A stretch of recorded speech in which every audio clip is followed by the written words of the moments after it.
नमस्कार, हिमाचल बुलेटिन में आपका स्वागत है। आज के मुख्य समाचार। मुख्यमंत्री श्री जयराम ठाकुर ने की केंद्र सरकार की अग्निपथ योजना की सराहना। मुख्यमंत्री ने प्रधानमंत्री श्री नरेंद्र मोदी के धर्मशाला दौरे की तैयारियों का लिया जायजा। मुख्यमंत्री ने की मंडी जिला के पराशर में आयोजित सरानाहुली मेले के समापन समारोह की अध्यक्षता। पर्यटन स्थल पराशर को नई राहें नई मंजिलें योजना के अंतर्गत शामिल करने की घोषणा। और अब समाचार विस्तार से। मुख्यमंत्री श्री जयराम ठाकुर ने आज सुंदरनगर में पत्रकार वार्ता को संबोधित किया। इस अवसर पर उन्होंने भारतीय सेना के तीनों अंगों में युवाओं की भर्ती के लिए केंद्र सरकार की अग्निपथ योजना की सराहना की। मित्रों, आपकी पत्रकार वार्ता में सबका आपका स्वागत है। पिछले कल आदरणीय मोदी जी के नेतृत्व में कैबिनेट की बैठक में एक बहुत महत्वपूर्ण निर्णय लिया गया है और वो निर्णय जो आज के दौर पर एक ग्लोबल इशू है, बेरोजगारी। और मेरा ये मानना है कि बेरोजगारी किसी देश का, किसी प्रदेश का ही मुद्दा नहीं है, ये ग्लोबल इशू आज की तारीख में है। और ऐसी परिस्थिति में सरकार की ओर से बेरोजगारी को दूर करने के लिए प्रयत्न करने चाहिए। इस दृष्टि से आदरणीय प्रधानमंत्री जी लगातार प्रयासरत रहे और पिछले कल जो बहुत महत्वपूर्ण घोषणा की, उस घोषणा का मैं स्वागत करता हूं। सबसे पहले तो 10 लाख नौजवानों को देश भर में अलग अलग विभागों में नौकरी देने का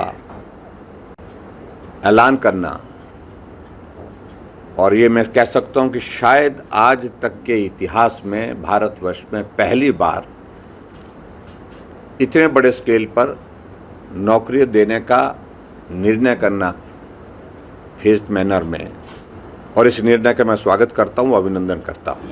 हमारे देश के नौजवान राष्ट्रभक्ति के साथ, देश प्रेम के साथ देश की सेवा कर सके, एक जज्बा हमारे नौजवानों के बीच में जोश और जुनून का देश के प्रति बने, उस दृष्टि से एक महत्वाकांक्षी योजना का पिछले कल ऐलान हुआ और जिसका जिक्र आज समाचार पत्रों में भी आया है, अग्निपथ। मैं उस निर्णय का आदरणीय प्रधानमंत्री जी का अभिनंदन करता हूँ और उनको बधाई देता हूँ हिमाचल प्रदेश सरकार की ओर से। और हमारे लिए गर्व का विषय ये भी है कि हिमाचल प्रदेश भले ही छोटा राज्य है, लेकिन देशभक्ति की भावना के साथ देश के लिए कुर्बानी देने वाले राज्यों में हिमाचल प्रदेश सदैव अग्रणी रहा है। और इस अग्निपथ की इस योजना के अंतर्गत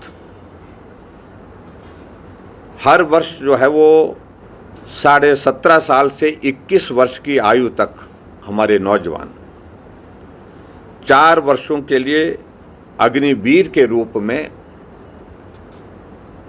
उसमें नियुक्ति ले सकते हैं, यानी कि उनको नियुक्त किया जाएगा। और मुझे इस बात की भी प्रसन्नता है कि एक साल में इसमें कुल 46,000 पद जो है अग्निवीर के भरे जाएंगे। ये निर्णय एक ऐतिहासिक निर्णय है। और सबसे बड़ी बात तो यह है कि छोटी आयु में देश के लिए मर मिटने की भावना को पैदा करना, देश के लिए समर्पित होकर के अपने जीवन की कुर्बानी देने का भाव भी उनमें जागृत करना, इस दृष्टि से इस योजना का एक बहुत बड़ा लाभ रहने वाला है। और मुझे इस बात की भी प्रसन्नता है कि जो अग्निवीर जिनकी रिक्रूटमेंट होगी, तो उसमें सारी जो फिजिकल उनकी कैपेबिलिटी है, उनकी योग्यता है, और सेना में जो नॉर्म्स कुछ रहते हैं, उन सारी चीज़ों को लेकर के डिसिप्लिन के उन सारी प्रक्रियाओं को पूरा करने के पश्चात इसमें चयन किया जाएगा। और चयनित होने के पश्चात 30,000 रुपये उनको सरकार की ओर से वेतन भी दिया जाएगा। पहली साल में 30 और बाद में 4 वर्ष पूरा होने पर 40,000 तक पहुंचेगा, 40,000 तक पहुंचेगा। जिस प्रकार से हमारी एक नॉर्मल रिक्रूटमेंट जो है हमारी इसमें फौज में होती है, आर्मी में होती है, और उसी तरह के सारी सुविधाएं लगभग जो है इन अग्निवीरों को उपलब्ध रहेंगी, ये भी उसमें जिक्र किया है। और आगे बढ़ करके इसमें प्रावधान किया कि 4 वर्ष का सेवा काल जब पूरा हो जाएगा, 4 ईयर्स जब कंप्लीशन के बाद, इन अग्निवीरों को सशस्त्र बल में 15 वर्ष तक नियमित सेवाएं प्रदान करने का भी अवसर दिया जाएगा। और ये भी मैं इसमें कहना चाह रहा हूं कि सेना के संगठन की मांग के अनुसार अग्निवीर के प्रत्येक बैच को 25% उम्मीदवारों को सेना में शामिल किया जाएगा। और आगे बढ़ करके ये भी मैं कहना चाह रहा हूं उसमें कि प्रत्येक अग्निवीर को 11,71,000 रुपये जो है वो सेवा निधि, एक बहुत अट्रैक्टिव सेवा निधि जो है का एक पैकेज उनको दिया जाएगा। और इसमें 30% मासिक योगदान जो है वो अग्निवीर का अपना होगा तथा इतना ही सरकार का रहेगा। कुल मिलाकर के 11,71,000 रुपये जो है उसमें सेवा निधि के पैकेज के रूप में उनको मिलेगा। मैं हिमाचल प्रदेश की ओर से इस देवभूमि और इस देवभूमि के साथ वीरभूमि जिस प्रदेश को कहा जाता है, यहाँ की जनता की ओर से आदरणीय प्रधानमंत्री जी के इस बहुत महत्वपूर्ण निर्णय का अभिनंदन करता हूँ और स्वागत करता हूँ। मुख्यमंत्री श्री जयराम ठाकुर ने आज धर्मशाला में प्रधानमंत्री श्री नरेंद्र मोदी के 16 जून से होने वाले 2 दिवसीय दौरे की तैयारियों का जायजा लिया। मुख्यमंत्री दोपहर बाद गग्गल हवाई अड्डे पर पहुंचे। उन्होंने उपायुक्त कार्यालय के NIC सम्मेलन हॉल में तैयारियों के संबंध में आयोजित समीक्षा बैठक की अध्यक्षता की। मुख्यमंत्री ने संबंधित अधिकारियों को प्रोटोकॉल के अनुसार विभिन्न व्यवस्थाएं सुनिश्चित करने के निर्देश दिए। उन्होंने रोड शो की तैयारियों की भी समीक्षा की। उन्होंने कहा कि रोड शो के दौरान राज्य के विभिन्न सांस्कृतिक दल अपने पारंपरिक परिधानों और संगीत वाद्य यंत्रों के साथ प्रधानमंत्री का स्वागत करेंगे। मुख्यमंत्री ने मुख्य सचिवों के अखिल भारतीय सम्मेलन स्थल और रोड शो स्थल का भी दौरा किया।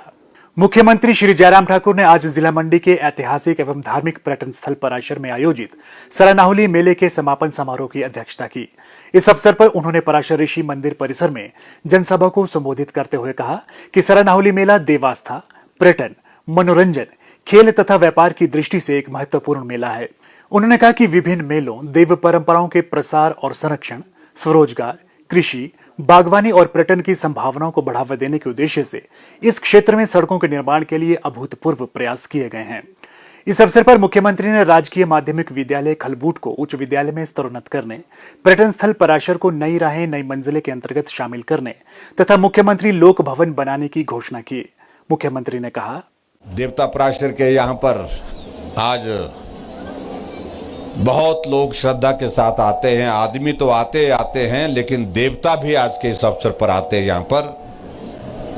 और इसलिए आज के इस अवसर पर मैं आप सबको सरानाहुली की बहुत बहुत बधाई और शुभकामनाएं देता हूँ। हम हिमाचल प्रदेश में रहते हैं और देव संस्कृति के प्रति बहुत बड़ी आस्था रखते हैं। और इस बात को देखते हुए मुझे बहुत प्रसन्नता होती है। मैं जब देखता हूँ कि देवता चला है तो लोग आनंद के साथ, बाजे के साथ चले हैं, गाते हुए जा रहे हैं, नाचते हुए जा रहे हैं। यही हमारी सबसे बड़ी खासियत है इस देवभूमि हिमाचल प्रदेश में, अपनी संस्कृति का सम्मान करना, पुरानी संस्कृति जो हमारी है और देव संस्कृति के प्रति श्रद्धा रखना, ये हमारे जीवन का एक बहुत बड़ा महत्वपूर्ण हिस्सा है। ये हमारी सरकार है जिस सरकार ने यह तय किया कि हमारे हिमाचल प्रदेश में महिला सशक्तिकरण करने की जरूरत में हमने तय किया कि हिमाचल प्रदेश में महिलाओं की आबादी जब 50% है तो 50% महिलाओं से किराया भी आधा लिया जाएगा, 50% लिया जाएगा। और अगले महीने से हमारी महिलाओं के लिए 50% किराया लिया जाएगा, आधा किराया लिया जाएगा, आधा नहीं लिया जाएगा, आधा माफ कर दिया है। और इससे आगे बढ़ करके अगले महीने से यह भी होगा कि हिमाचल प्रदेश में जो जितने भी लोग ऐसे हैं जो 125 यूनिट से कम बिजली खर्च करते हैं, उन लोगों को बिजली का बिल आएगा। कितना आएगा? 0 बिल आएगा, कोई बिल नहीं आएगा। जितने भी लोग यहां पर बैठे हैं, अगले महीने के बाद बिजली फ्री हो जाएगी। लेकिन ऐसा मत सोचना कि इसका मतलब आप बिजली का ज्यादा उसका वो उपयोग करेंगे। सदुपयोग करना है, लेकिन गांव के लोगों के लिए हमने तय किया कि उन लोग जो लोग 125 यूनिट से कम, यानी कि जिसके घर में 5-6 बल्ब है और उसमें से वो बारी बारी से जलाता है, कमरे में जाता है तभी जलाता है, कमरे से बाहर जाता है तो बंद कर देता है, उसको 125 यूनिट से कम आता है, और ऐसे लोगों की संख्या 12 लाख से ज्यादा है हिमाचल प्रदेश में। 12 लाख परिवार इस तरह के हैं जहां जिनको जो है बिजली का बिल आने वाले समय में 0 होगा। हमारे इस इलाके को, इसको हम प्राशर को हम नई राहें नई मंजिलें, जो टूरिज्म डिपार्टमेंट की हमारी योजना है उसके अंतर्गत ला रहे हैं। और उस योजना के अंतर लाने के लिए हम यहां पर मास्टर प्लान कर रहे हैं। और मैं ये जरूर कहना चाहता हूं, मैं इस बात की जानकारी हासिल कर रहा था, यहां पर हमारे पास जमीन कितनी है। कहा गया है कि कुछ देवता की जमीन है, कुछ फॉरेस्ट लैंड है, और इसमें क्या रास्ता निकल सकता है। लेकिन यहां इस इलाके को इको टूरिज्म में ला करके हम फॉरेस्ट डिपार्टमेंट के साथ यहां पर इसका डेवलपमेंट का प्लान भी करेंगे, और नई राहें नई मंजिल के अंतर्गत इस इलाके को ला करके यहां पर्यटक आए, 12 महीने आए, और इस बात को सुनिश्चित करने के लिए यहां टूरिज्म का हम नया कोई प्लान बना करके देंगे, ताकि यहां पर्यटन और ज्यादा मजबूत हो और इस पावन स्थल पर लोग आकर के यहां के दर्शन कर सके। मुख्यमंत्री ने पराशर ऋषि मंदिर में शीश नवाया तथा पूजा अर्चना की।